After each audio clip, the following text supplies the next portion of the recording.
What's up, everyone? Welcome to the video.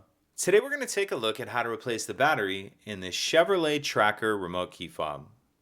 This Chevy Tracker key fob is going to use replacement battery CR2032, and I'll put a link in the description box of this video to where you can find these replacement batteries if you're in need.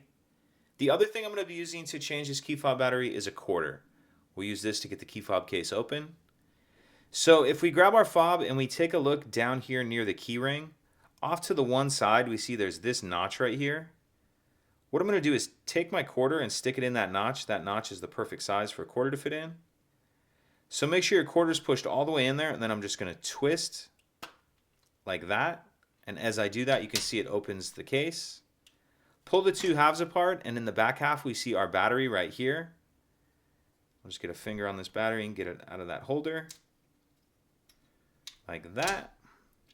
Once we get our old battery out, we can install our new battery, and you want to make sure that you're installing your replacement battery with the plus side down, positive side down, like that. And you're going to want to tuck this edge in first, the side that has this metal clip right here. Tuck that edge in first like that, and then snap the battery down into place. Then we can snap the two halves of the case back together, and that's it.